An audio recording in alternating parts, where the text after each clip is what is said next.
Hello everybody, we're gonna have fun with this one. Today you get to see how I failed, then ultimately tried to fix these vegan no-bake chocolate cookies. Let's get started. Here's the recipe that did not turn out right, made with the help of artificial intelligence. I put this up for entertainment purposes, but do not follow it. I'll have a corrected recipe later on in this video.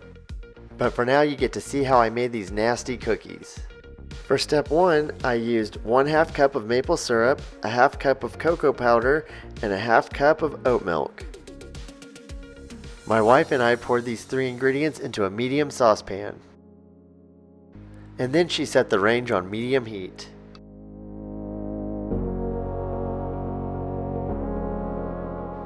After that, it was time to stir the ingredients together.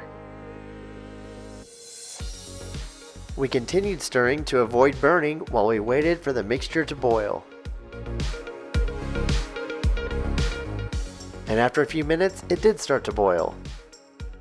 We didn't know it yet, but the recipe was already completely messed up. We let it boil for a minute and then turned off the heat. For the next step, we used 1 cup of almond butter and 1 teaspoon of vanilla extract.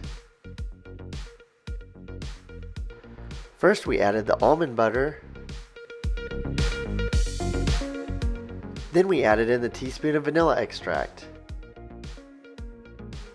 Then we mixed everything together. As a side note, we thought it looked really cool while we were mixing it. We knew it was going to taste great. We were wrong. After it was all mixed, it was time for the final ingredients. 2 cups of Old Fashioned Oats and a pinch of sea salt.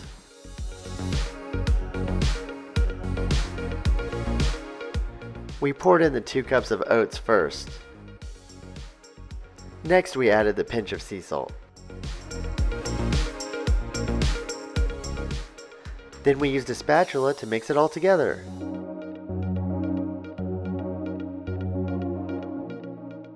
The mixture really was coming together. But the dark color should have been a warning that there was trouble ahead. For the final step, we used a cookie dough scoop to scoop the dough out onto parchment paper. Then it was time to try out our wonderful creation. And the cookies tasted absolutely terrible. One of the worst things we've ever made, and that's saying a lot.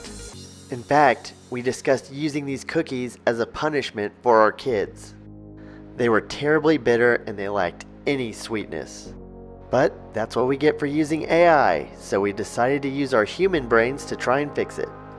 And this is what we came up with. We'll see how it turned out, but it couldn't be worse than the first attempt. This time we used a full cup of maple syrup, only a 1/4 cup of cocoa powder, and only a tablespoon of oat milk. Just for reference, a tablespoon of oat milk was much less than what was in this measuring bowl. First, we poured in the 1 cup of maple syrup. We knew 1 cup would make it much sweeter than last time. Next, we poured in the 1/4 cup of cocoa powder. Once again, we cut the amount of cocoa powder in half to limit the bitterness this time. Then we poured in 1 tablespoon of oat milk. The oat milk helps the syrup absorb the cocoa powder. We put the burner on medium heat and continued to stir and mix while we waited for the mixture to boil. This is what it looked like after 1 minute of heating and stirring.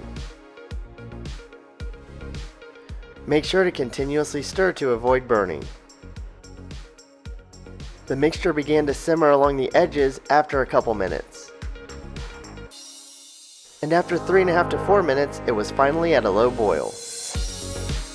Just like last time, we kept it at a low boil for about a minute, then we removed it from the heat. After we removed the mixture from the heat, it was time for the next ingredients. This time we used a 1/2 cup of peanut butter instead of almond butter, and we kept the 1 teaspoon of vanilla extract the same. Then we added the peanut butter and vanilla extract to the mixture. Remember, we were no longer applying direct heat, but the pot did still have some residual heat from earlier. And this residual heat did help the peanut butter and vanilla extract mix in. After a couple minutes of stirring, it was completely mixed and we were ready to add in the next ingredient. And this next ingredient was 2 cups of Old Fashioned or rolled oats. We kept the amount consistent with last time. We found it was easier to mix in the rolled oats with a spatula. And when it was finally mixed together, we could add in the last optional ingredient, a pinch of sea salt. Whether you add in the pinch of sea salt or not, continue to stir until everything is completely mixed. We noticed that the mixture continued to get thicker as it cooled. After a few minutes, it was completely mixed and it looked like this.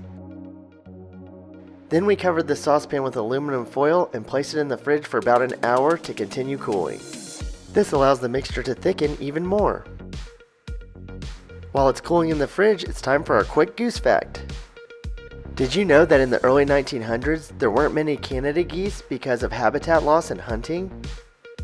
Now, there are more than 5 million. That's one honking rebound. And now back to the no-bake cookies. After about an hour, the cookie dough is ready to be removed from the fridge. Once again, we use the cookie dough scoop to scoop the cookies out and lay them on the parchment paper. You can serve them in rounded balls like this, but we decided to flatten them more into a regular cookie shape.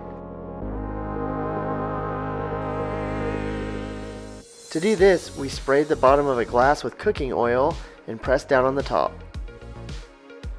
And this is how they looked when they were ready to eat. Fortunately this time, thanks to our revisions, these chocolate no-bake cookies turned out great. They lacked the bitterness and had a much better texture. We didn't even let the kids try the earlier nasty cookies, but they love these new ones. It's still a very simple and fast recipe, and they are vegan and much healthier than regular cookie recipes. These no-bake cookies are perfect for a quick dessert or snack, but check out our banana chocolate chip muffin recipe for a great breakfast option. See you there!